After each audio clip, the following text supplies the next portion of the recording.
Bathroom కాలు పెట్టాకే లేదు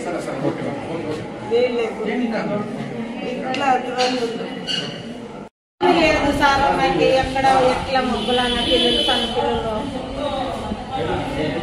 బాత్రూమ్లు అట్లే ఉన్నాయి బాత్రూమ్లు లేదు సరే అదే కరెంట్లు సుబ్బాడ్లు పిల్లలు బాడీలు ఇళ్ళనట్లా ఊళ్ళనట్లా ఊళ్ళో ఇన్న ఊళ్ళే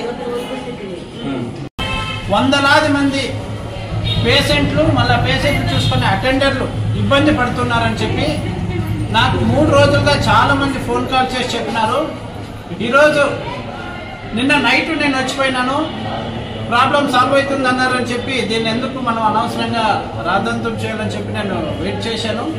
ఈరోజు మార్నింగ్ 11 o'clock నేను వచ్చాను. నేను వచ్చిన 10 నిమిషాల్లోనే పవర్ వచ్చింది, ఇట్లాగే లైట్ పడింది. ఇప్పుడు మళ్ళీ ఈరోజు రాత్రి 8:30 అవుతుందా చెప్తా ఉంది. నేను ఇప్పుడు వచ్చాము, ఇప్పుడు వచ్చిన 10 నిమిషాలకే మళ్ళీ లైట్ వచ్చింది. అంటే ఎవరైనా బాధ్యతాయుతంగా వచ్చి ఏం జరుగుతుందని అడిగినప్పుడు మాత్రమే ఏమన్నా ఇన్వర్టర్ యూజ్ చేసో లేదా డీజీ యూజ్ చేసో పవర్ వచ్చింది అట్లా చేస్తున్నారేమో అనే ఒక అనుమానం కూడా కలుగుతా ఉంది. ఎన్నోసార్లు పవర్ సప్లై లేకపోవడం వల్ల, ఆక్సిజన్ సప్లై లేకపోవడం వల్ల ఎంతో మంది పేషెంట్లు ఎన్నో చోట్ల చనిపోయిన విషయాలు మనందరికీ తెలిసిన విషయమే.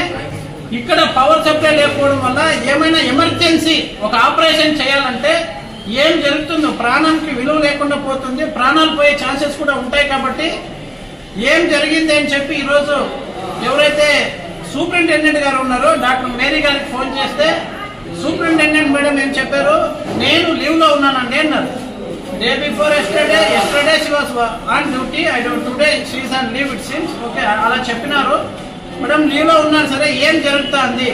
ఇంత పెద్ద 100 పడకల ఆసుపత్రికి డీజిల్ లేకపోవడం ఎవరి వల్ల ఇట్లా జరుగుతుందంటే, ఎవరో ఒక వ్యక్తి, ఒక పెద్ద మనిషి డీజిల్ జనరేటర్ గిఫ్ట్ గా ఇచ్చారు. అలాగే హాస్పిటల్లో జనరేటర్ కూడా ఉంది, ఇన్వర్టర్ కూడా ఉన్నాయి, అన్ని పని చేయకుండా పోయినాయంట. అన్ని ఒకటేసారి పని చేయకుండా పోతాయా అంటే, లేదండి ఎవరో ఒక పెద్ద ఆయన ఒక జనరేటర్ ఇచ్చాడు, 4.5 లక్షలు పెండింగ్ ఉందంట జనరేటర్, పెద్ద మనిషి ఇవ్వలేదంట. దానివల్ల ఆ జనరేటర్ కూడా వాళ్ళు వచ్చి కంపెనీ వాళ్ళు ఆపరేట్ చేయట్లేదు. మళ్ళా ఇన్వర్టర్స్ ఏమైతే ఉన్నాయో ఆ ఇన్వర్టర్స్ కూడా వర్కింగ్ కండిషన్ లో లేవు అని చెప్తే సూపరింటెండెంట్ గారు సమాధానం ఇస్తున్నారు. రాయదుర్గం ప్రభుత్వ ఆసుపత్రి సూపరింటెండెంట్ గారు